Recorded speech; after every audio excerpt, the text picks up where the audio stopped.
Senhoras e senhores, boa noite. Sejam bem-vindos à programação de encerramento do terceiro e quarto encontro regional do Grupo de Estudos e Pesquisas História, Sociedade e Educação no Brasil, o STED-BR-UFOPA, com o tema Educação, Democracia e Diversidade, Desafios e Proposições. Neste momento, daremos início à conferência de encerramento a ser proferida pelo professor doutor José Claudinei Lombardi, da Universidade Estadual de Campinas, Unicamp. Olá, depois de 2 dias de intensas e ricas atividades, com muitas aprendizagens e trocas de experiências, estamos aqui para finalizar o terceiro e quarto encontro regional do Grupo de Estudos e Pesquisas História, Sociedade e Educação do Brasil, o STED-BR, UFOPA, o encontro que teve como tema Educação, Democracia e Diversidade, Desafios e Proposições. E para o encerramento, aqui eu vou conversar com o professor doutor José Claudinei Lombardi, ele que é coordenador executivo nacional do STED-BR. É decano da Faculdade de Educação da Unicamp, professor titular em História da Educação na faculdade, doutor em Educação na área de concentração, Filosofia e História da Educação pela Universidade Estadual de Campinas, livre docente em História da Educação pela mesma universidade, professor titular em História da Educação. Foi secretário de Educação de Limeira, é autor e organizador de várias publicações. Para nós, sempre o tratamos carinhosamente por Zezo, né, e que representa, no nosso campo de História da Educação, um professor com vasta produção e muita contribuição para a nossa área. É uma satisfação muito grande tê-lo conosco no encerramento deste evento, Zezo, que reúne o terceiro e o quarto encontro regional, uma vez que, quando para a realização do terceiro encontro, nós estávamos ali no início da pandemia, não sabíamos ainda os desdobramentos e preferimos suspender a realização do terceiro encontro. E agora, retornando a essa atividade, mas ainda com algumas indefinições, optamos por fazer ele totalmente de forma virtual. Foi assim que aconteceu nesses 2 dias. E agora estamos fazendo o encerramento. Esperamos que o próximo encontro, o quinto encontro, já possamos voltar a fazer de forma presencial. Alguns desses eventos, inclusive, já estão sendo feitos nesse formato, mas, ainda considerando vários fatores, nós definimos aqui a equipe local de coordenação do evento fazer de forma virtual. Isso possibilita, inclusive, essas participações, como foi o caso do professor Demerval Saviani, fazendo a abertura deste evento, e agora a sua participação aí diretamente de Campinas, diretamente... Aliás, nesse momento, pelo visual aí que eu estou aqui conferindo, você se encontra em Limeira, né? na sua residência, na sua biblioteca em Limeira. E, então, esse formato virtual, né, tem algumas desvantagens para eventos, né, onde nós nos confraternizamos, nos encontramos, mas, por outro lado, oportuniza a participação de vários colegas, assim como também aqui na nossa região está oportunizando a participação de professores de escolas da educação básica, de colegas pesquisadores, servidores técnicos e professores da Universidade Federal do Oeste do Pará, nos seus vários campos, né, nos vários municípios de abrangência da nossa universidade, e até pessoas um pouco mais distanciadas, uma vez que nós hoje também integramos uma rede de ensino e pós-graduação, que é o Educa Norte, né, que congrega todas as universidades da Amazônia brasileira. Então, esse nosso evento tem esta abrangência, mais do que local, mais do que regional, já se estendendo também para o campo nacional. E, mais uma vez, então, feitas as apresentações ao professor doutor José Claudinei Lombardi, passo a palavra a ele para a gente ter essa conversa, né? Vamos fazer esse encerramento num formato assim, não é isso, Zé? Você sugeriu que, ao invés de você simplesmente fazer uma fala, que a gente vá aqui dialogando. E, nesse momento, então, eu passo a palavra para as suas considerações iniciais. Boa tarde, Anselmo. Boa tarde a todos os participantes deste terceiro e quarto encontro, né? Já tenho participado em muitas atividades do Grupo STED-BR da UFOPA, bem como do programa de pós-graduação, também desta importante universidade do oeste do Pará. E é lógico que eu preferia estar aí, Anselmo, né? Preferia estar aí em Santarém, né? E preferencialmente ficando em Alter do Chão, com certeza, né? Mas certamente o formato, este formato à distância, né? Com o uso dos recursos da tecnologia da informação, possibilita uma ampliação das possibilidades de interlocução, das possibilidades de formação, que é algo que a gente vem experienciando desde quando a internet ainda era algo mais reservado, né, que exigia uma sala de videoconferência, que para as universidades é um custo altíssimo, né? Desde quando foi instalado este recurso aqui na Unicamp, a gente tem usado com a participação de muitos. Né? E tão logo a UFOPA foi sendo criada e nela a pós-graduação, a gente já vem exercitando esse trabalho em decorrência, inclusive, do nosso DINTER, né? O nosso DINTER, ele pôde se utilizar muito desses recursos ainda na sala de videoconferência. Né? Mas é isso daí, Anselmo, é um grande prazer. Com relação ao tema que vocês pensaram para esta nossa mesa de encerramento, educação, democracia e diversidade, né? Basicamente o tema é este, né?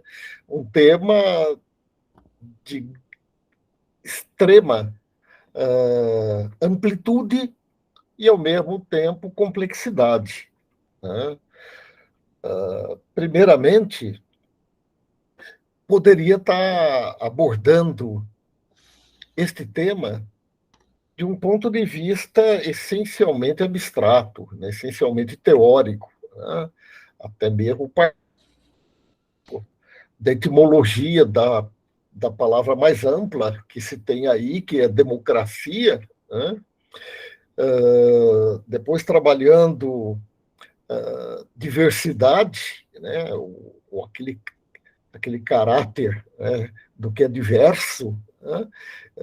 Tanto na natureza, a diversidade da natureza, principalmente nessa região maravilhosa, é extremamente grande, mas, no caso aqui, está se referindo à diversidade social, né? Com certeza também possibilitaria trabalhar nas várias perspectivas com que o tema vem sendo tratado, e no meu caso, tanto a questão da democracia quanto da diversidade e da educação, eu puxaria para a minha perspectiva teórico-metodológica, que é o marxismo, né? E aí eu já colocaria, olha, é lógico que pode tratar esse tema de maneira extremamente teórica, de modo extremamente abstrato, né? Mas eu creio que é muito mais frutífero que a gente coloque o pé no chão, né? E fale, olha, não tem democracia no vazio, abstratamente. Não, educação abstratamente, não tem diversidade abstratamente, né? Tem nas sociedades concretas historicamente existentes, né? Isto é, cada uma das formações sociais que nós temos nos debruçado ao longo da nossa história, você tem esses conceitos se realizando de forma diferenciada, né? De forma diferenciada conforme os diferentes modos de produção. Uma coisa que você está falando desses 3 conceitos que se articulam numa sociedade primitiva, né? Numa sociedade indígena. E aí, até aí a gente teria que estar situando, mas de que sociedade nós vamos estar falando, porque a própria diversidade das formações sociais indígenas é extremamente grande. Até se a gente for se debruçar sobre esse tema aqui, né, nas nossas sociedades indígenas, a diversidade vai ser igualmente grande. Se falarmos deste tema lá na sociedade antiga, na sociedade escravista, né, poderíamos estar explorando até a etimologia do termo, lá na antiga Grécia, nas cidades-estados, né? E também sabemos que era diferenciado tratar destes conceitos. Por exemplo, se a gente pega em Atenas, é uma situação, é uma formação, uma cidade-estado com características muito próprias, e se a gente for tratar deste tema em Esparta era já outra situação, era outro modo de estar organizando do ponto de vista econômico, do ponto de vista social, do ponto de vista político. Se a gente for lá para o mundo feudal, para o mundo medieval, a discussão desses 3 conceitos totalmente diferentes, né? E ainda assim, né, podemos estar tratando tanto das características mais gerais, do modo de produção, como se realizava nas diferentes formações sociais do mundo feudal, nos diferentes reinos, nos diferentes em cada um dos feudos até com particularidades muito grandes, né? Mas acho que como há 2 pontos aí e a gente precisa tratar também dos desafios e perspectivas que há para a educação, a democracia e a diversidade, Anselmo, esses conceitos e a articulação deles dizem respeito ao modo de produção capitalista e, mais especificamente, a formação social brasileira no interior do modo de produção capitalista. Então, eu acho que... É interessante mesmo essa sua visão panorâmica, né? E bastante sintética aqui de um longo período da história da humanidade. Todavia, eu queria lembrar exatamente essa sua observação aí final. Quando nós pensamos esse evento, né, e pensamos o tema, né, que daria toda a sustentação para as discussões, educação, democracia e diversidade, desafios e proposições, nós estávamos exatamente no período ali das dúvidas se haveria ou não as eleições aqui no nosso país. Primeiro, pairava aquela dúvida, né, se o golpe permitiria o estabelecimento das eleições. Depois, né, eu vou também ser breve aqui, dizendo que as dúvidas, as angústias, e mesmo diante da possibilidade da eleição, toda uma preocupação com relação aos desdobramentos posteriores, né, que a gente já antevia isso. E, como toda eleição, é possível resultado onde tem vários candidatos em disputa, é possível ter a vitória de qualquer um deles, a princípio. E mesmo no caso dessa eleição, que tem um segundo turno, onde ficam dois para a disputa, mesmo assim também tem a possibilidade de um dos dois ser o vencedor. E aí, dependendo de quem fosse esse vencedor, quais seriam os nossos desafios e as nossas proposições, considerando esse tripé, né, de educação, democracia e diversidade. Eu penso que esse processo que nós vivemos e que ainda está em curso, eu tenho dito assim que ele possibilita a compreensão de temas conceituais que às vezes a gente demora muito tempo para fazer as leituras e entendê-los. Agora a gente está vivenciando isso concretamente, né? Uma possibilidade intensa, né, de termos essa compreensão, mas que, todavia, isso não nos tira a necessidade de ir para a literatura, né? Tem a vivência de todas essas questões, mas é preciso ir conferir e também fazer as ponderações, as mediações com aquilo que os colegas que têm se dedicado a entender essas questões estão a nos apontar. Então, eu vou retornar aí para o Zezo, lembrando que, já na abertura deste evento, o professor Saviani nos trouxe importantes contribuições sobre essas temáticas. Na sequência, a gente teve também um painel voltado para a educação e a diversidade, né, com os colegas professores e doutores Evandro Guedin, da Federal do Amazonas, Salomão Ágio, da Federal do Pará, e o colega Gilberto, aqui da UFOPA. E também tivemos um outro painel onde se discutiu a educação e a democracia na Amazônia, com o professor Luiz Fernando Dourado, da Federal de Goiás, o professor doutor Antônio Carlos Maciel, da UNIR, e o professor André Dionei, né, que já foi aqui da UFOPA e agora está na Federal do Mato Grosso do Sul. Portanto, já tivemos essas visões mais macro e também os diversos trabalhos, né, que foram escritos e apresentados aqui ao longo deste evento. Agora, esse momento de culminância, né, essa fala que a gente deseja que ela seja mesmo mais na questão dos desafios que são postos e também alguns anúncios, né, algumas proposições, porque sempre o nosso exercício do fazer história da educação é esse olhar para o que nos antecedeu, o olhar para o presente, mas sempre também tendo em vista o que fazer, né, os caminhos que se apresentam.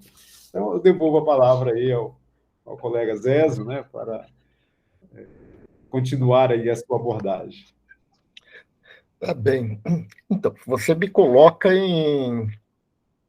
num desafio bastante grande, que é por onde começar essa fala, né? Uma vez que a preocupação com o tema ele decorreu da conjuntura, né? Portanto, uma análise conjuntural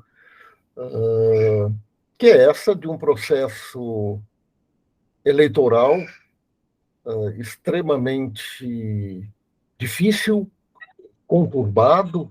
Né? Nós estamos, neste momento, vivenciando a transição, né? Uma transição que a gente tem acompanhado tanto através da mídia, das mídias sociais, hegemônicas quanto as contra-hegemônicas, aquelas que possibilitam informações com crivo crítico mais aprofundado, quanto dos colegas que estão participando das várias equipes da transição. E sabemos que ela está muito difícil, né? Por um lado, porque a transição supõe se apropriar do conjunto das informações do governo que está se findando.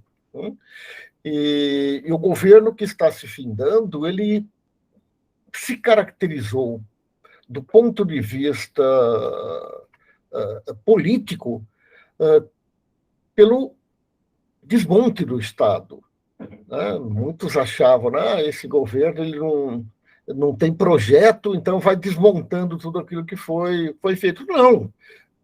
O projeto deste governo, ele foi um projeto político de desmontar o Estado que foi se consolidando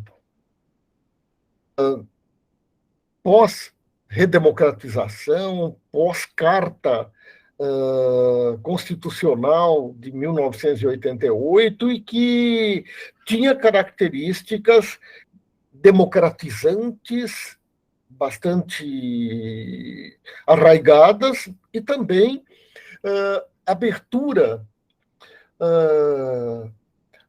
para as políticas sociais enquanto deveres do Estado e direitos do cidadão. Né? E isso ocorreu no momento imediatamente após a ditadura militar. A ditadura militar foi um período de exceção em que implementou um projeto totalmente adequado aos interesses do grande capital financeiro internacional, né? E no momento em que ela se instala, que era de Guerra Fria, fazendo uma opção por privilegiar a política imperialista norte-americana, né? E aqui adotando a guerra de terra arrasada do ponto de vista democrático, né? A divergência, aquilo que era diverso do ponto de vista político, ele foi praticamente varrido, né? E só se permitindo um partido da ordem e um partido da contra-ordem, né? Mas a arena, partido da ditadura, né, e do governo, e o MDB, um partido da oposição, é óbvio que era uma oposição consentida, né? E tudo aquilo que estava fora disto foi dizimado, literalmente dizimado, né? Daí ter resultado uma perseguição ferrenha aqueles que eram oponentes do regime e que foram transformados em inimigos da ação, inimigos da nação, grifando esta frase para estar colocando, olha, na democracia o que se tem é oponentes.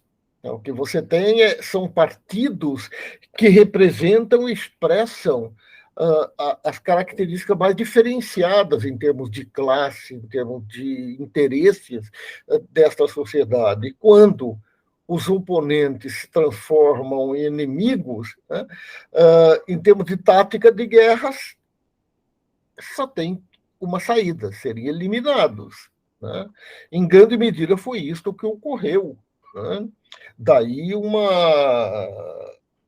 a adoção de uma política pela ditadura, que, aliás, foi objeto de estudo do Anselmo, a ditadura militar. Né?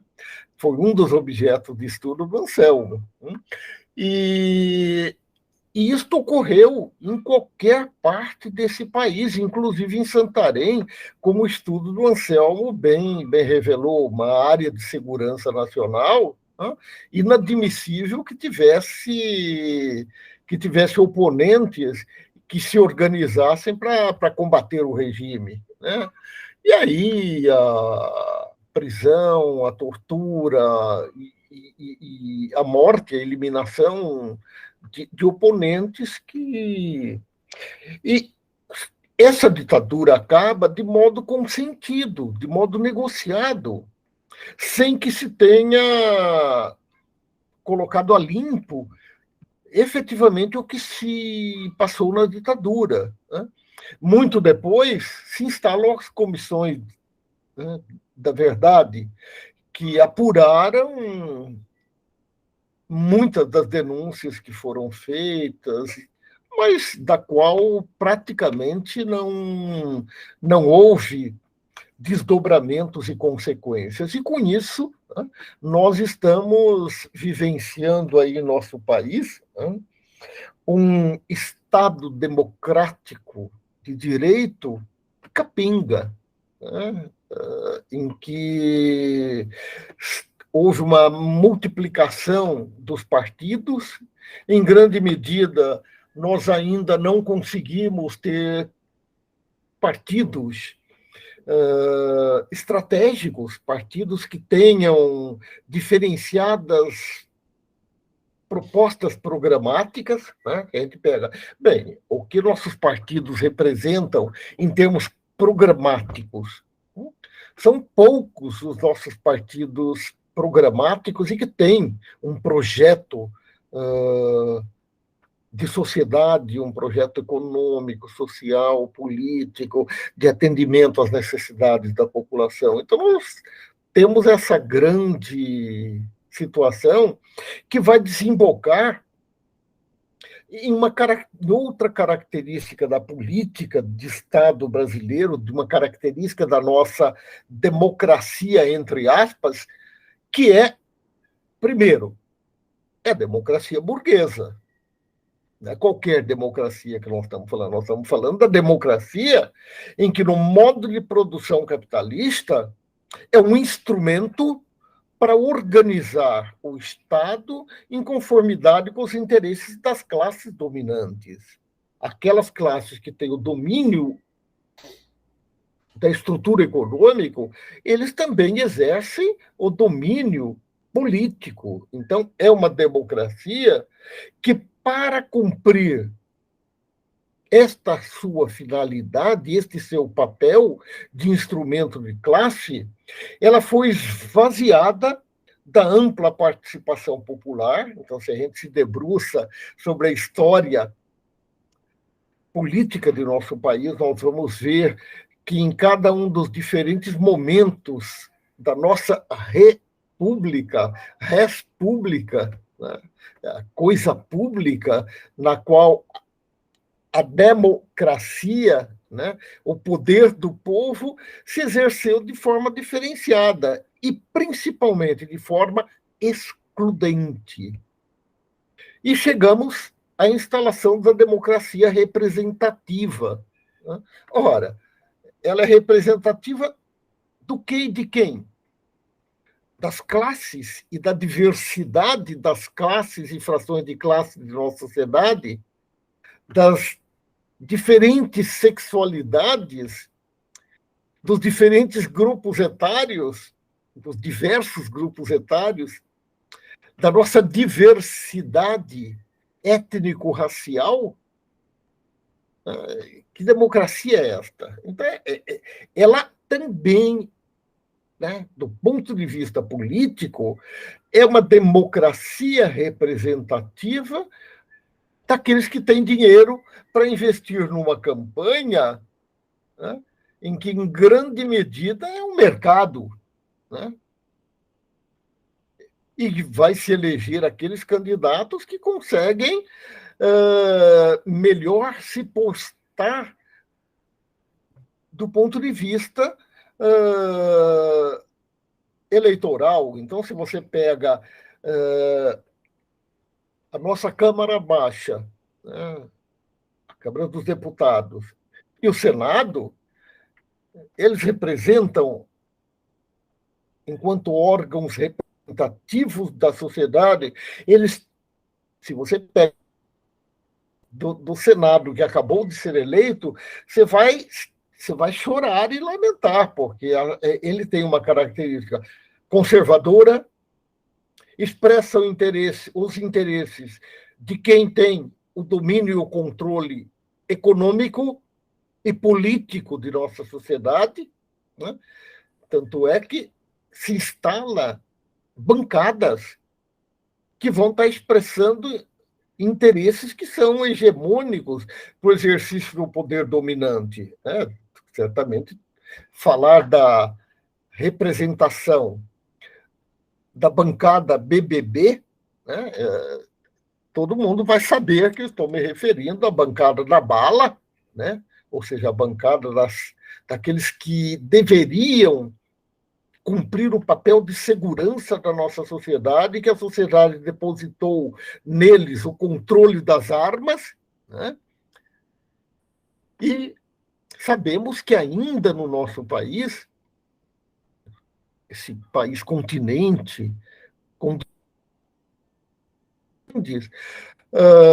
quando também se fala da bala, se fala das milícias organizadas regionalmente, né?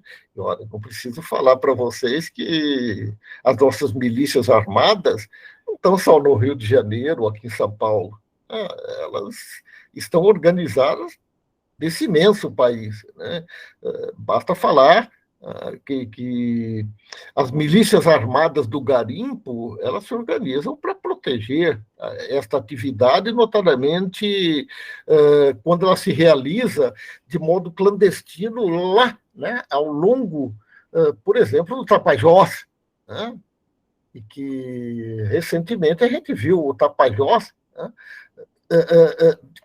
com cor totalmente alterada aí, né, quando se cruza com o Amazonas, em decorrência da atividade garimpeira ao longo dele, né?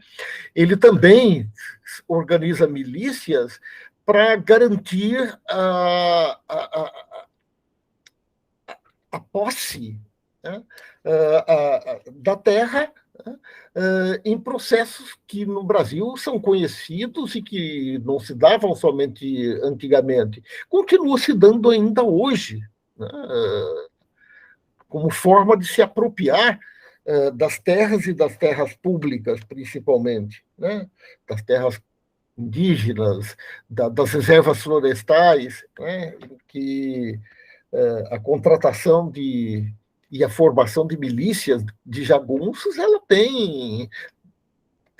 elas estão ainda aí. Isso para além, né, da organização delas nas regiões para garantir o tráfico de drogas, o tráfico de armas e assim por diante. Então, falar da democracia neste momento é a gente estar entendendo que vivemos um Estado burguês que se instala no Brasil de modo periférico, nós estamos na periferia do mundo capitalista, né? É para garantir a altíssima lucratividade do capital, né? Antes do capital industrial, hoje do capital financeiro internacional, e que, para garantir a lucratividade, a classe burguesa, os financistas, né, quando fala genericamente no mercado, né, o mercado ele tem SIC e RG, né? O Selmo já ouviu falar isso daí 300 vezes, né?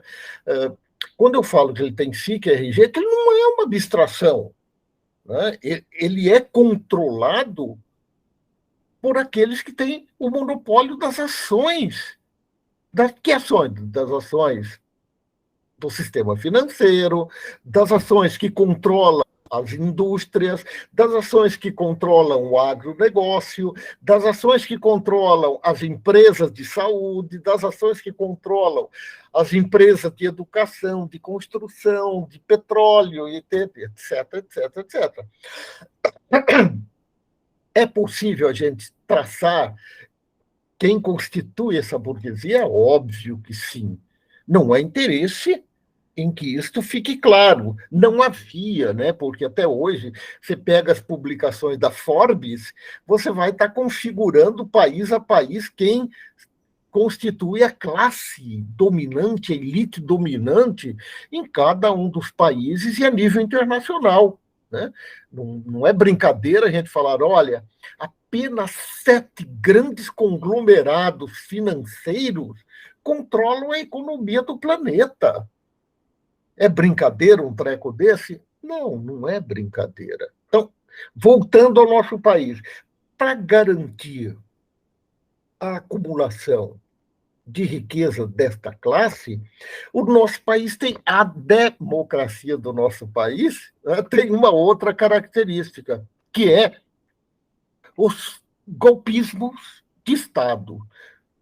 Então, todo momento em que as nossas elites acham que vão perder o controle do Estado, e quantos são esses momentos? São os momentos que não tem nenhum risco revolucionário em nenhum momento da nossa história, né? Excetuando lá em Tentona, que teve risco de uma revolução, né? E isto lá atrás, né? Um outro momento, pós-Revolução Cubana, quando houve a iniciativa de exportar as revoluções e começa a se formar grupo de guerrilhas. Mas os grupos de guerrilha na América Latina toda foram minoritários, né? Se tinha perspectiva de que a política de focos, o foquismo, né, uma vez instalado grupos de guerrilhas nessa periferia miserável, o foco se transformaria num grande incêndio que provocaria as revoluções em todos os países da América Latina, e isso não ocorreu. Portanto, o golpismo aqui, né, é todo momento em que se adotam políticas de caráter social em beneficiar minimamente a nossa população. Então, se a gente for pegar a história política de nosso país, são sucessivos golpes de Estado, né? Quando ocorreram esses golpes? É possível datar? É lógico que é possível datar. Aliás, você tem até uma página em que um dos verbetes da Wikipédia é exatamente os golpes de Estado no Brasil e faz a listagem de cada um desses golpes, né? Porque eles são perfeitamente identificáveis, né? E nós, recentemente, em 2016, ocorreu um golpe de Estado aqui, como forma de eliminar aquilo que foi caracterizado como avanço da esquerda. Oh, é muito delírio imaginar que a vitória do Lula em 2002 tenha representado a vitória da esquerda de implementar um projeto de caráter socialista ou de caráter comunista. É muito delírio. Né? Por quê? Porque não passaram de projetos de implementação de uma precária política social-democrata, que altamente beneficiou o capital e concedeu alguns benefícios sociais de garantia de saúde, habitação, alguma melhoria na distribuição de renda, e não mais que isso, né?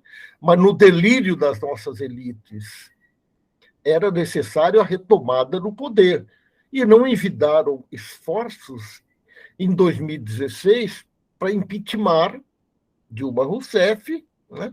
E manobrar através do controle do legislativo para viabilizar o impeachment e do judiciário para inviabilizar a continuidade no poder desta frente social-democrata de nosso país, que efetivamente assumissem o conservadorismo reassumisse o controle, a elite à frente deste projeto assumisse o controle do governo, né? Então, 2016, aí se tem o impeachment, Temer assume, implementa a pinguela no nosso país, enquanto um projeto ultra neoliberal, né?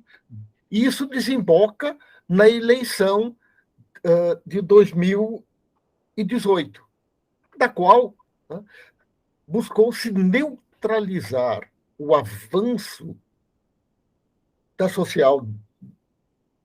dessa frente social democrática de todas as formas. Como? Viabilizando múltiplas candidaturas a nível dos partidos que têm essas características mais à esquerda, né, e tentando viabilizar uma candidatura representativa de centro, que não se viabilizou, né? Essa candidatura era de quem hoje ocupa a vice-presidência na chapa do Lula. Ela não foi viabilizada na eleição de 2018 e, por algumas características que foram se construindo neste processo eleitoral, se viabilizou a candidatura de alguém que, né, era considerado meio que carta fora do baralho, né, naquela disputa.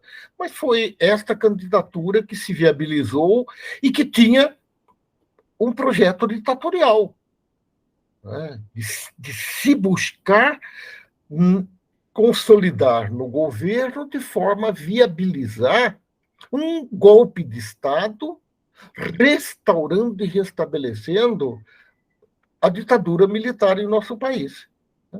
Então, o que a gente tem hoje presente, Anselmo e colegas, é que, apesar da disputa eleitoral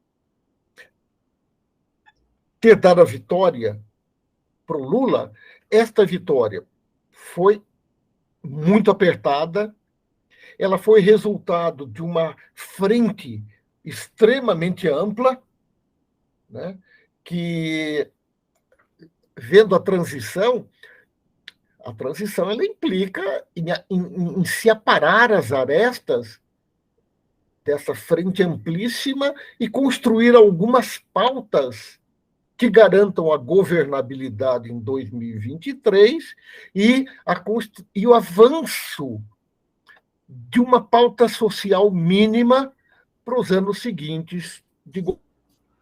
Ao mesmo tempo, o que a gente está vendo é que o processo eleitoral ele foi tão contaminado pelo golpismo, né, que se desacreditou as urnas, mesmo que todos os nossos colegas da área de informática, das nossas principais universidades, dos nossos principais centros de pesquisa, observadores internacionais, falando não, né, a eleição brasileira é segura. Ainda assim, continuam a bater na mesma tecla, né, que foi uma eleição fraudada, e estão ainda buscando viabilizar o golpe político-eleitoral, não mais com características político-eleitorais, mas enquanto intervenção das Forças Armadas, restabelecendo a ordem. Então, não é por outro motivo que ainda fazem mobilizações, a parada do trânsito em vários locais, em várias estradas, em várias regiões, tentando estrangular o fornecimento de alimentos e de bens entre as nossas regiões, e, né, a alternativa que encontraram foi instalar mobilizações nas portas dos hotéis, né, que tem como pauta básica o socorro das Forças Armadas, isto é, que as Forças Armadas intervenham no processo democrático, retomando o poder de Estado através de um golpe militar.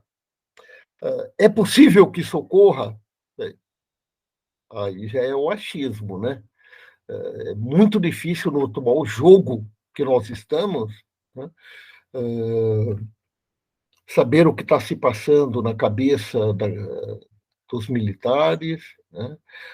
Efetivamente o que está passando na cabeça dos empresários, mas não há dúvida que ainda não se conseguiu desmontar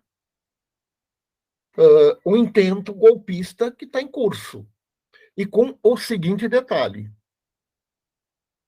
a nossa frágil democracia não tem mostrado ser suficientemente articulada e organizada para desmantelar o golpismo de Estado em nosso país, o que é preocupante. A esta altura do campeonato, o Ministério Público, o Judiciário e as diferentes forças de segurança já tinham que ter expedido, né? Olha, o que está ocorrendo em nosso país é uma absoluta contestação ao Estado democrático de direito, o que é absolutamente ilegal, né? Se vivemos no Estado democrático de direito, questioná-lo, pedindo um golpe militar, princípio básico no qual se erege a nossa Constituição Federal, né? Que ela já decreta a instalação da República Federativa do Brasil sob o regime democrático, garantindo a plena liberdade para todos os cidadãos. É o que está ocorrendo? Não. E vemos alguma articulação maior dos nossos poderes de Estado para garantirem o pleno funcionamento do Estado democrático de direito? Eu não estou. Eu vou colocar, estou vendo com preocupação este momento. Avançando um pouco nos demais aspectos do nosso tema, que basicamente incidir sobre a questão da democracia, sobre o conceito de democracia, a fragilidade que a democracia, ampliando o Estado democrático de direito, ele tem no nosso país. Acho que outro conceito que o tema ele pede para analisar é a questão da diversidade. Diversidade é um tema, é um conceito bastante amplo, né? Porque ele não especifica a diversidade de que se trata, o que é diverso na nossa sociedade. A nossa sociedade ela é uma sociedade que tem as mais diferentes características em termos afetivos, em termos sexuais, em termos etários, em termos étnicos e em termos étnico-raciais, né? E, principalmente, a nossa diversidade ela está colada na diversidade econômica. Portanto, quando eu penso na nossa... qualquer que sejam as questões, né, que a gente pega nesse termo da diversidade, para mim, está profundamente e umbilicalmente ligado às categorias sociais que decorrem da economia, qual seja, as classes sociais, né? Uma coisa, se você pega a diversidade étnico-racial, uma coisa é ser negro, rico, que pertence à elite, aos grandes financistas. Em primeiro lugar, né, vamos encontrar pouquíssimos negros ou pardos que alçaram a elite, o que só comprova a característica discriminatória, a característica racista da nossa sociedade. Outra coisa é ser um negro pobre, das classes trabalhadoras, ou mesmo aqueles que estão em condições de marginalidade, em condições de vulnerabilidade, que se a gente olhar a nossa população brasileira, essa faixa da população marginalizada, ela é muito grande, é muito ampla na nossa sociedade. Então, para mim, discutir diversidade na nossa sociedade ainda exige que a gente se aproprie, né? Certamente é importante a questão da diversidade, Não estou excluindo, não. Estou falando, olha, a diversidade na nossa sociedade ela é muito ampla, né? E hoje nós sabemos que está na pauta, né, a questão racial. Né? Hoje há, inclusive, da parte deste movimento conservador, fascista, características nazifascistas que são graves em termos de perseguição e tentativa de eliminar o diverso. E isso se coloca em termos sexuais, né? Há uma perspectiva homofóbica, há um feminicídio agudíssimo em nossa sociedade. Então, se você pega só nessa questão, aí você tem.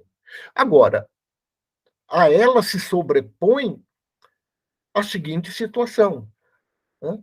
É a mesma coisa ser homossexual rico ou da classe média, um professor universitário, né, do que estar lá na favela, do que estar nos nossos bairros periféricos?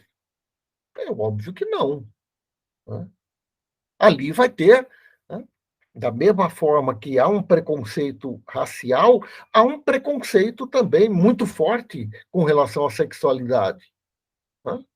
Então, e isto decorre não de uma matriz pura e simplesmente ligada à diversidade, mas da matriz econômica. Né? A mesma questão é que eu já coloquei, a questão étnico-racial. Né? Principalmente aqui, é muito forte o preconceito que está arraigado na nossa sociedade contra o negro, aí contra o índio, e contra o nordestino, né, na qual a população da região norte também é enquadrada e olhada de forma preconceituosa neste, entre aspas, por favor, neste sul maravilha, que tem que discriminar até como forma de justificar uma série de coisas. Né? Enfim, acho que é importante colocar em relevo a questão da diversidade, mas vinculá-lo à questão das classes. Então, acho que não é só a questão do trabalhador pelo capital, pela burguesia, que também que a gente se debruce nas diferenças que há entre as diferentes frações de classe. Né? Se a gente pega uma burguesia industrial e pega esta burguesia industrial, ela tem várias frações de classe.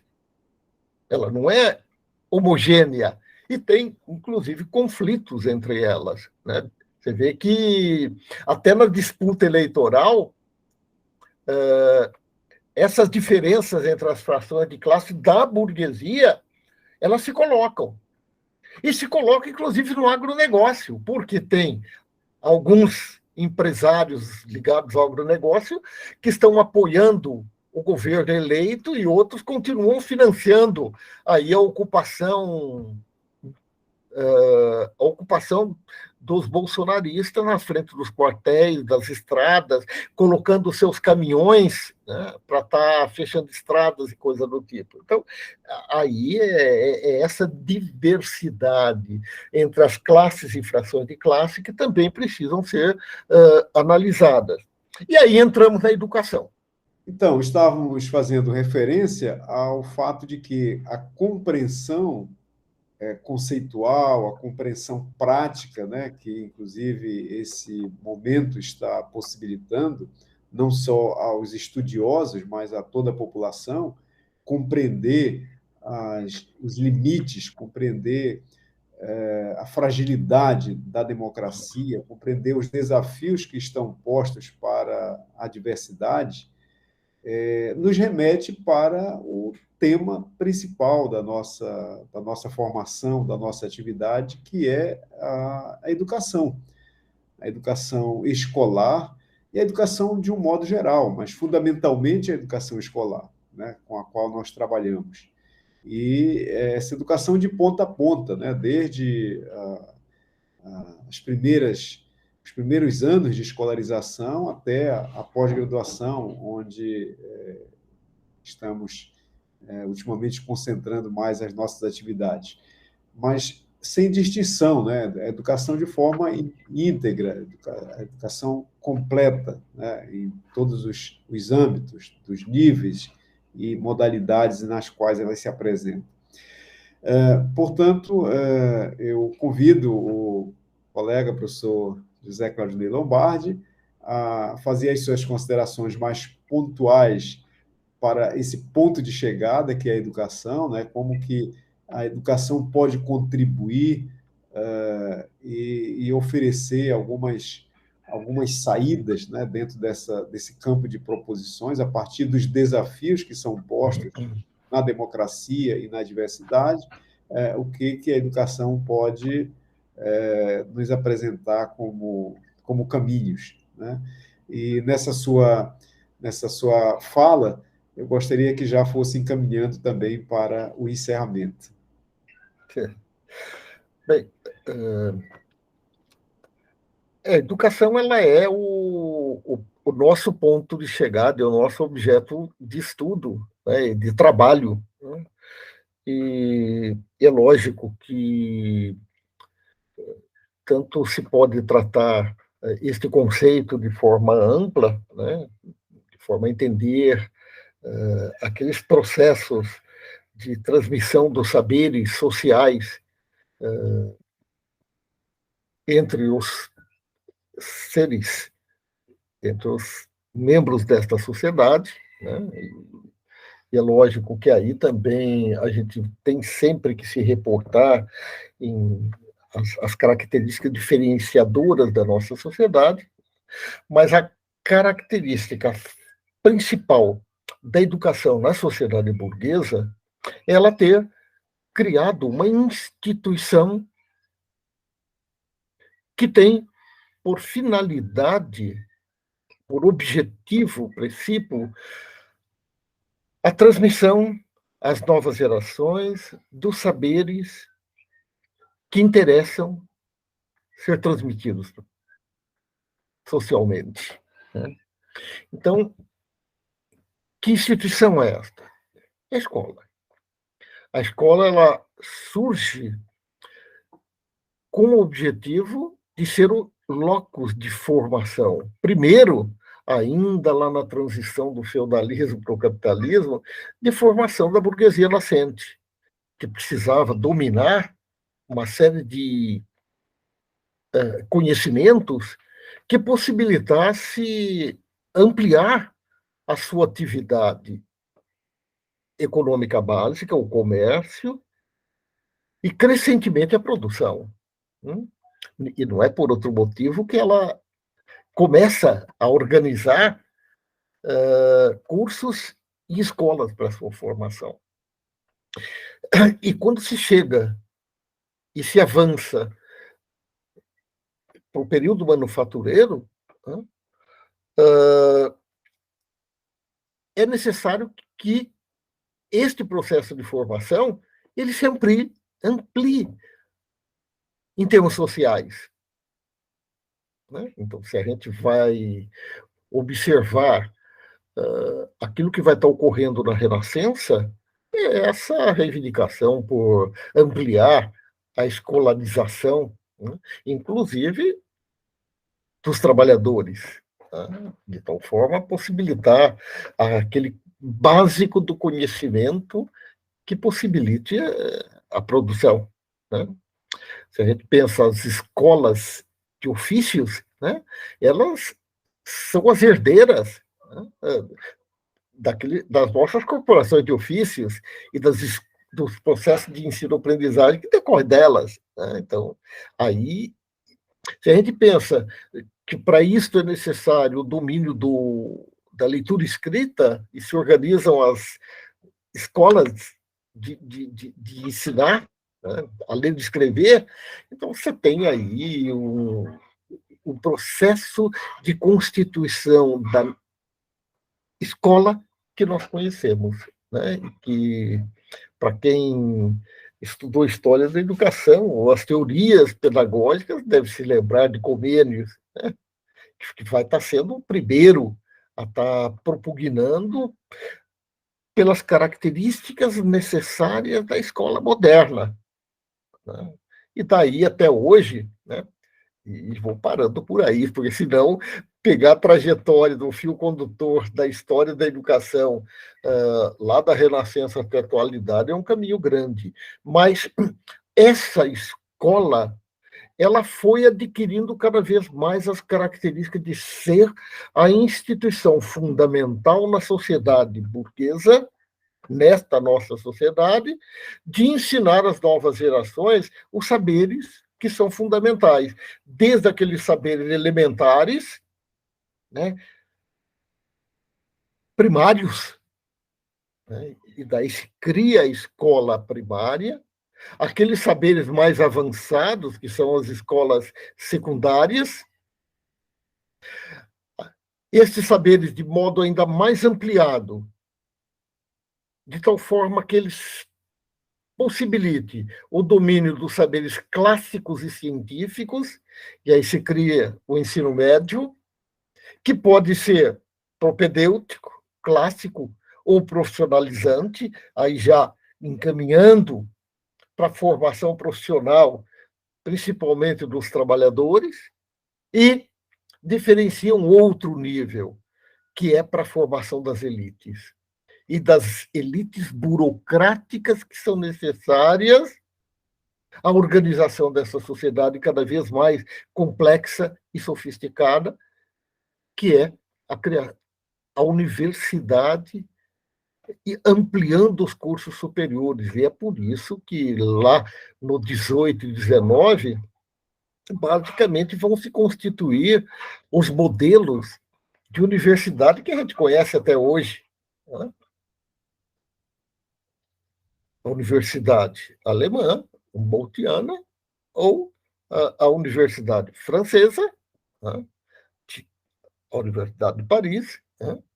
Tanto, ou ainda no século XIX se consolida um terceiro modelo, que é esta escola pragmática, né?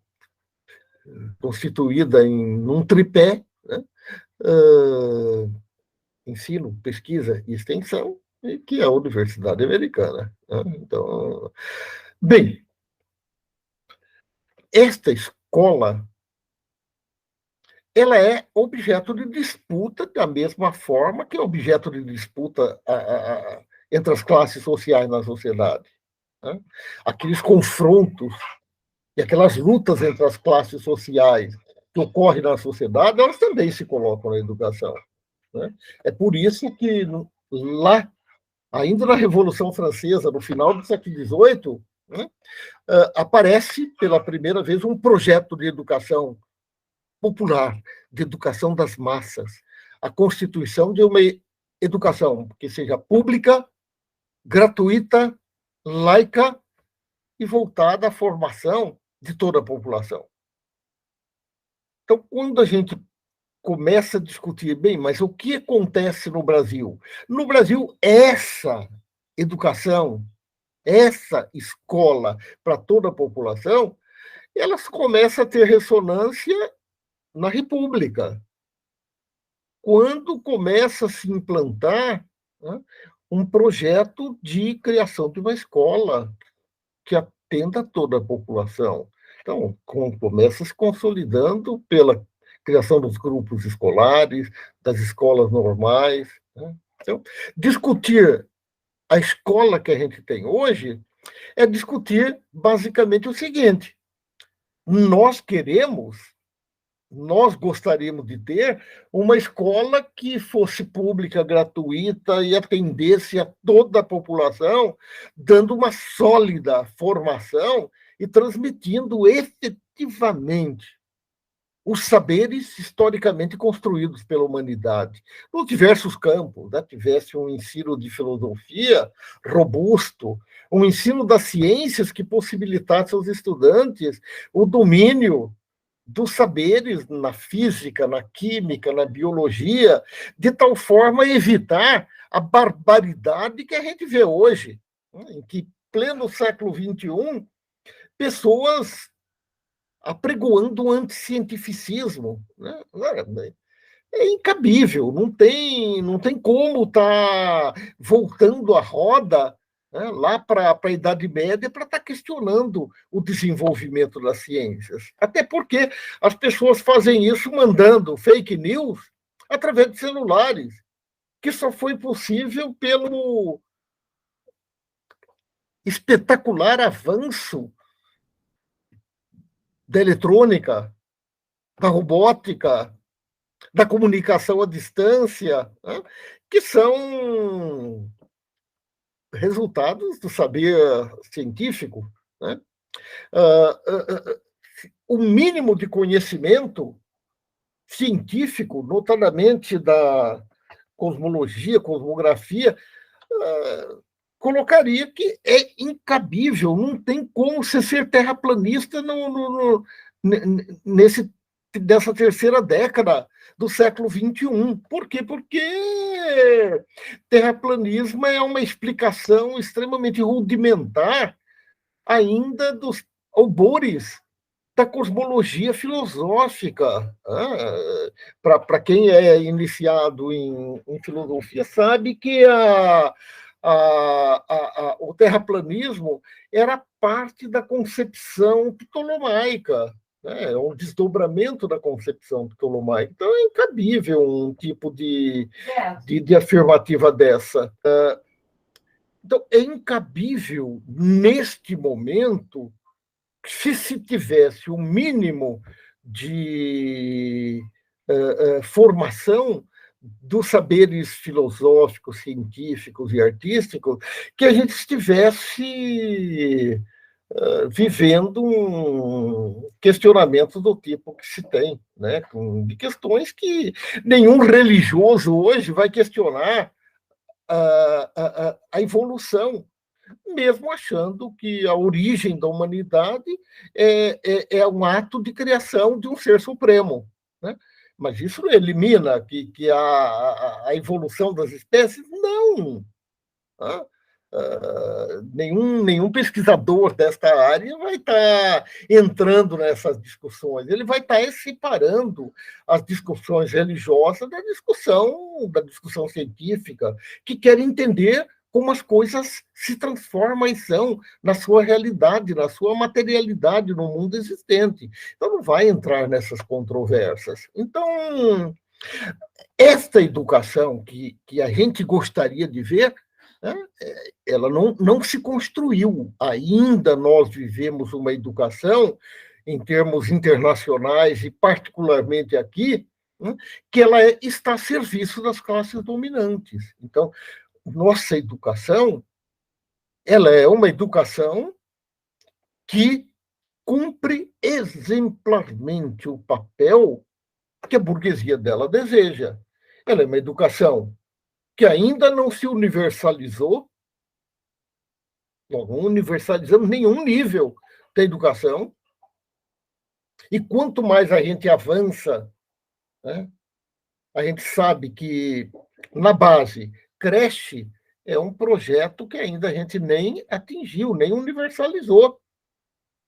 Recém, a justiça estabeleceu que é um direito do cidadão o acesso à creche. Acabamos de ter essa decisão. E na medida em que entra no ensino fundamental, né, séries iniciais que correspondem ao antigo primário, aí é onde está mais universalizado ainda no Brasil, mas na medida em que vai para o fundamental, séries finais, o ensino médio, universidade, ainda é um gargalo neste funil que é a educação brasileira, muito grande. Pós-graduação, nossa, nem se fala. Os estudos pós-graduados, naquele funil, representa aquele gargalozinho mais afunilado da nossa sociedade, né?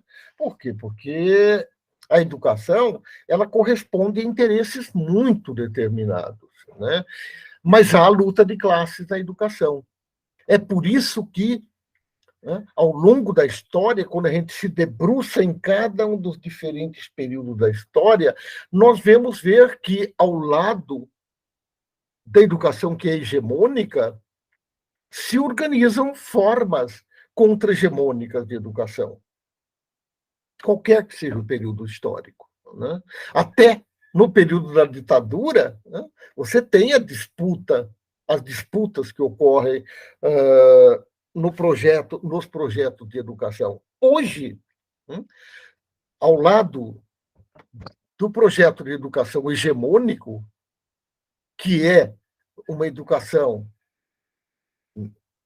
né, que é neste projeto neotecnicista de educação, e que usa a teoria construtivista como seu suporte base, nós, né, que somos críticos a essa educação, queremos uma educação que seja efetivamente formativa da massa da nossa população. E a massa da nossa população são aqueles que vivem do trabalho, mas que eles tenham uma educação crítica que os forme adequadamente, de tal forma que alimente a própria luta por uma sociedade mais justa, igualitária. Infelizmente, não temos, né? Então, eu ando com o seguinte questionamento que eu tenho colocado, principalmente por nossos colegas que estão lá na comissão na equipe de transição, que é o seguinte: certamente nós precisamos investir mais na nossa educação. Precisamos que amplie a educação pública, gratuita, que nós temos, e que melhore a qualidade dela. Não tem dúvida quanto a isso. Vamos ter, deste governo que vai, espero eu, que vai se iniciar em 1º de janeiro, a solução da nossa educação? Não, porque ele é um projeto que resultará de uma frente que vai dos partidos burgueses, dos partidos de direita, passando pelos partidos de centro, a partidos de esquerda. É uma luta por reivindicações. E vai se ter aí aquele mínimo que é possível. Vai voltar a ter mais financiamento para a educação? Eu acredito que sim, né? Se houver a posse desse governo, nós vamos praticamente ter de forma piorada. Por quê? Porque não estamos lá em 2002. Né? Nós estamos num momento muito mais complexo de crise estrutural da sociedade burguesa. Né? E isso coloca limites para este governo social-democrata, para este governo de conciliação de classes que vai tomar o governo, que vai assumir o governo a partir de 1º de janeiro. Né? Ao lado disto, Anselmo e colegas, eu acho que é necessário que um projeto de educação contra-hegemônico seja tarefa a ser assumida pelos partidos, sindicatos e movimentos sociais contra-hegemônicos. A eles cabe efetivamente assumir uma perspectiva de educação crítica, de educação contra-hegemônica, que forme novos cidadãos para uma outra sociedade. Que sociedade é esta? Esta sociedade burguesa, a sociedade capitalista, não, se insistir nela, não tem futuro nenhum para a humanidade. Por quê? Porque continuará a ser destrutiva da natureza, destrutiva da humanidade, é necessário que ou a gente transforme o modo de produzir a vida de tal forma que se respeite os limites da natureza e os limites da própria sociedade humana, né, tornando esta sociedade mais justa, mais igualitária. Não tem porquê tanta riqueza nas mãos de tão poucas pessoas, enquanto que a maioria da população está na miséria. E acredito que é o papel da educação formar homens para a construção desta outra sociedade. Mas isso vai se dar apenas nos quadros da escola estatal que nós temos? Eu acho que aí é um germe. Nós até podemos ter algumas experiências contra-hegemônicas na nossa escola pública, né? Nas nossas redes escolares, né? Tanto a nível municipal quanto a nível estadual, né? Quando eu fui secretário aqui, foi isso que eu tentei, implementar um projeto de educação contra-hegemônica, fundamentado na pedagogia histórico-crítica, na perspectiva de formar novos homens para essa nova sociedade.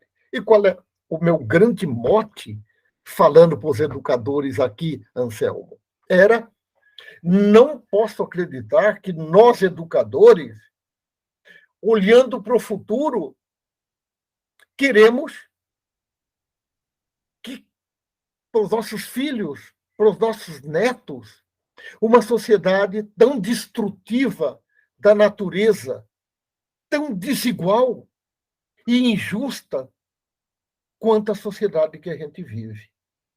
Eu quero acreditar, olhando para o futuro, que que a humanidade tem condições de constituir e de construir uma outra sociedade. E acho que é nisto que a gente deve se debruçar. É nisto que eu fecho esta minha fala, agradecendo aí ao Anselmo, à Lília, né, a oportunidade de ter esta conversa aqui com os colegas, né, e com os educadores da região norte, Brasil afora, aí, que vão ter acesso a este vídeo. Seu áudio está fechado. A gente tem dito que essa é uma das palavras mais comuns nesses tempos de atividades remotas, né, virtuais, né? O áudio fechado. Ainda bem que essa é a mais comum, porque tem também outras situações, né? Inclusive algumas bastante pitorescas e inadequadas, inconvenientes. Mas, enfim, Zé, nós é que agradecemos a sua participação, a sua presença conosco aqui virtualmente, mas como em tantas outras ocasiões já esteve de forma presencial e com certeza haverá novas oportunidades. Neste momento, fazendo aqui a fala de encerramento do nosso terceiro e quarto encontro regional, que teve como temática central educação, democracia e diversidade, desafios e proposições. Lembrando que o Zé é o nosso coordenador executivo do Grupo Nacional de Estudos e Pesquisas, História, Sociedade e Educação no Brasil, esse grupo que está presente em praticamente todos os estados do país. Em alguns estados tem mais de uma representação, no caso aqui do estado do Pará, nós temos uma representação na capital e temos também aqui, no âmbito da UFOPA, o STED-BR. O professor José Claudinei Lombardi, além dessa atividade de coordenação nacional executiva, ele também é um grande colaborador aqui do nosso programa de pós-graduação em educação, do DINTER, que lembrou no início da sua exposição, do DINTER que realizamos e que ajudou na formação de vários colegas docentes aqui da UFOPA, pesquisadores, inclusive um deles, o Gilberto, que agora está na disputa aqui pela direção do ICED, Zé, juntamente com um outro colega aqui do nosso instituto, que é o Claudi, Eles dois... Meu ex-orientando. Dizem que nunca tem ex-orientando, né? Pois é. Então, o Claudir e o Gilberto aqui, eles compõem uma chapa, é a chapa 2, né? Normalmente é uma composição que se coloca como oposição, né? Como uma alternativa à direção que está no momento e mesmo a uma chapa que pretende dar continuidade. Então, o Claudir e o Gilberto se apresentam como uma alternativa aí na direção do nosso instituto. A chapa tem tem o nome Puxirum, que é uma coisa muito nossa, né? Correspondente, similar ao mutirão, né? Mas a ideia é a mesma de somar esforços integrados, coletivos, né? De maneira a ampliar a escuta, mas, ao mesmo tempo, também uma preocupação muito grande em efetivar as coisas, né? Não basta a gente apenas escutar, é preciso que essa escuta ela se transforme em ação, que, de modo geral, é o que esse evento, com a temática que trouxe, né, de educação, democracia e diversidade, desafios e proposições, de modo geral, são essas as nossas preocupações, né? Que a democracia sempre seja o marco central, né? Que a nossa capacidade de diálogo seja preponderante. Para isso, a educação deve nos formar, a educação deve dar os rumos nessa direção da democracia, considerando e respeitando a diversidade, né? Para que possamos melhorar as nossas condições de existência, não apenas numa perspectiva individual, para a obtenção de privilégios, mas fundamentalmente na construção de direitos sociais, direitos coletivos.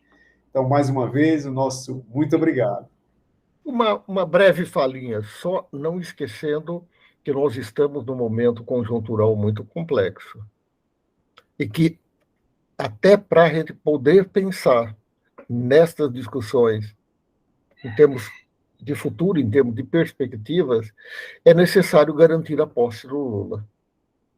O que significa, sabe-se lá o quê? É necessário que se organize nas nossas cidades, nos nossos estados, né? Mobilizações que mostrem a força e a exigência dos democratas em sufocar esta iniciativa de mais um golpe de Estado, né, de mais uma ditadura militar no nosso país. Então, essa é o desafio que, no curtíssimo prazo, pensar perspectiva se coloca. Mas é isso, Anselmo. Um grande abraço para vocês. Obrigado mais uma vez. Sem dúvidas, desafios são permanentes, né? E tem os desafios de curtíssimo prazo, de curto prazo, de médio e de longo prazo, né? E sempre o nosso desafio de longo alcance, de longo prazo, que com certeza não vai ser para nós, para a nossa geração, é a construção de uma sociedade que se coloque no outro patamar, e não essa sociedade montada sobre a divisão de classes, né? Sobre essa imensa desigualdade, né, onde pouquíssimos detêm aquilo que a grande maioria produz, né? Então, cada vez mais o mundo se apresenta com essa brutal desigualdade entre as classes, e nós, evidentemente, que sonhamos, almejamos por uma sociedade justa, por uma sociedade em que essas desigualdades e tudo que está inerente a isso seja superado, né? Seja o nome que for dessa sociedade, né? Por enquanto os nomes que nós dialogamos com eles são o socialismo, o comunismo, mas pode até ser um outro nome. O importante é que os princípios desta justiça se apliquem para todos, né, para a sociedade. Então, quero mais uma vez agradecer a todos que participaram desse nosso terceiro e quarto encontro regional do STED-BR, e já fica o convite aqui para o nosso próximo encontro, quiçá volte a ser presencial, né, mesmo que talvez a gente ainda mantenha algumas participações assim virtuais para oportunizar aos colegas que estão distantes a participação. Isso faz parte dos aprendizados que a gente teve, né, das contradições desse período de pandemia, né, e sempre, em todos os momentos, a contradição está presente e ela nos possibilita esses aprendizados, esses ganhos, né, quando a gente se dedica a compreender a totalidade, né, e dentro dessa totalidade compreender também as nossas singularidades, as nossas situações específicas. Então, mais uma vez, os nossos agradecimentos a todos que colaboraram, aos organizadores, a todas as equipes, né, porque um evento, seja presencial, seja virtual, mobiliza muitas pessoas, exige o empenho, a colaboração, é um trabalho muito intenso, e quero destacar aqui a participação da professora Lília Colares, né? Eventualmente a gente divide os nossos espaços de vida, mas muito mais do que isso, a Lília, quero fazer aqui o reconhecimento pela enorme capacidade de organização, de distribuição de atividades, de acompanhamento, né? De mobilização, sensibilização, de envolvimento das pessoas, isso é muito importante. Em nome dela, eu registro os agradecimentos a todas as demais equipes, os agradecimentos aos colegas que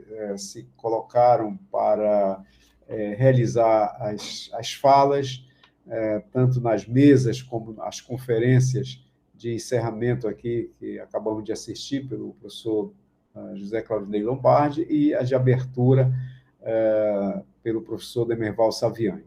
Então, muito obrigado a todos, a todas, a todos aqui que estiverem envolvidos nesse nosso evento, e até a próxima.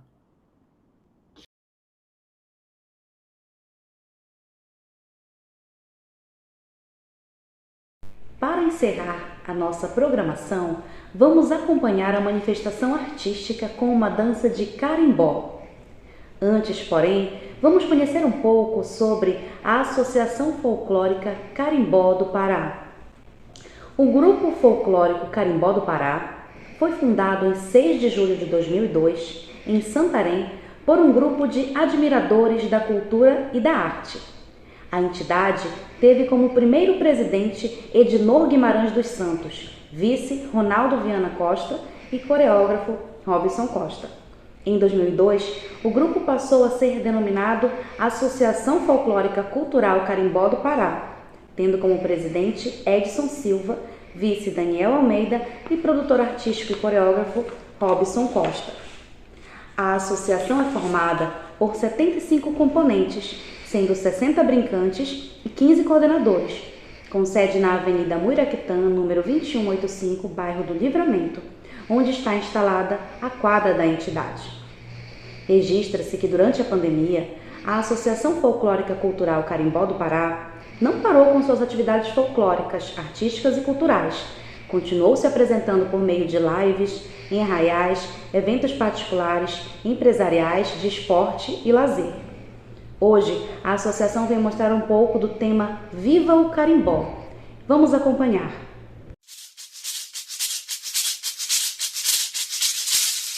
Chama berequete o,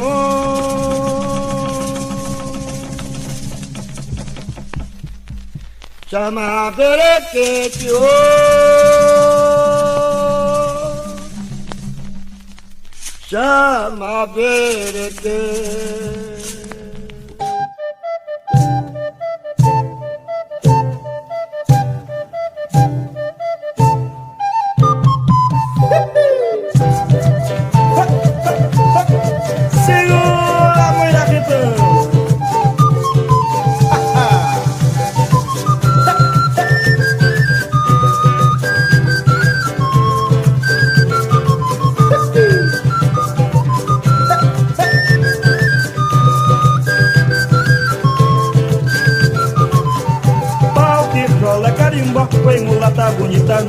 só.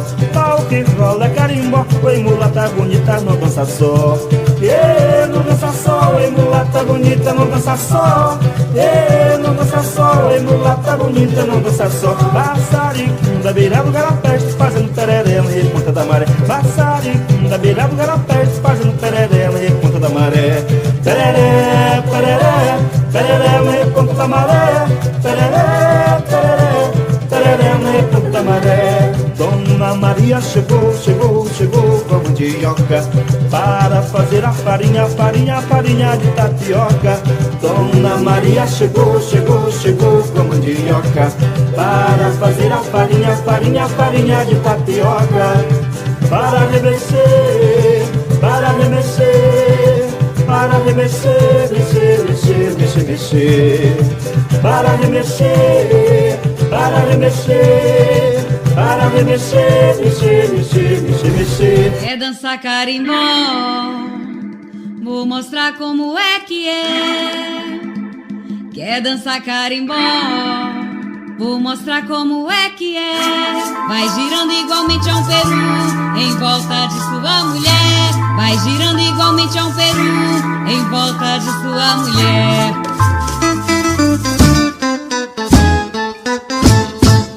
Quer dançar carimbó, vou mostrar como é que é. Quer dançar carimbó, vou mostrar como é que é. Vai girando igualmente a um peru em volta de sua mulher. Vai girando igualmente a um peru em volta de sua mulher.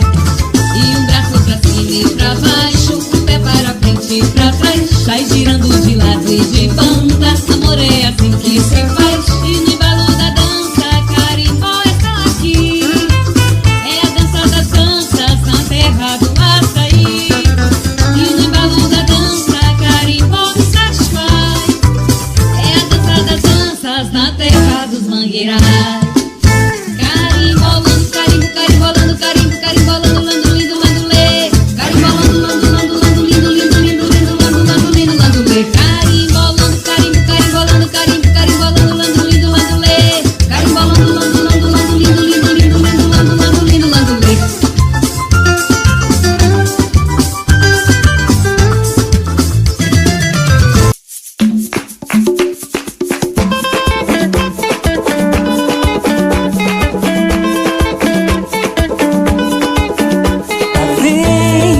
A menina morena, com uma flor no cabelo e com cheiro de mata.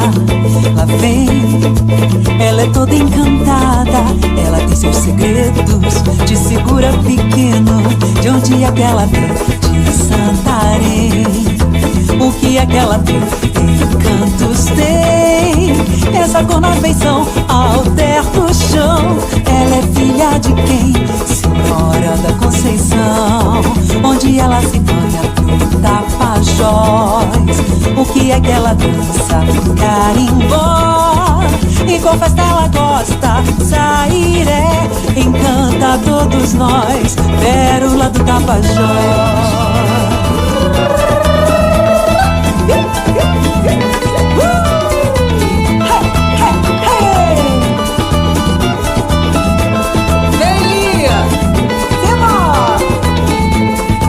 O que é que ela tem? O que é que ela tem? O encontro das águas tem fogo na saia, meu bem. O que é que ela tem? Que encanta todos nós. O tempero gostoso de só quem se banha no Tapajós. O que é que ela tem? O que é que ela tem? O encontro das águas tem fogo na saia, meu bem. O que é que ela tem? Que encanta todos nós. O tempero gostoso de só quem se banha no Tapajós. O que é que ela tem? O que é que ela tem? O encontro das águas tem fogo na saia, meu bem. O que é que ela tem? Que encanta todos nós. O tempero gostoso de só quem se banha no Tapajós.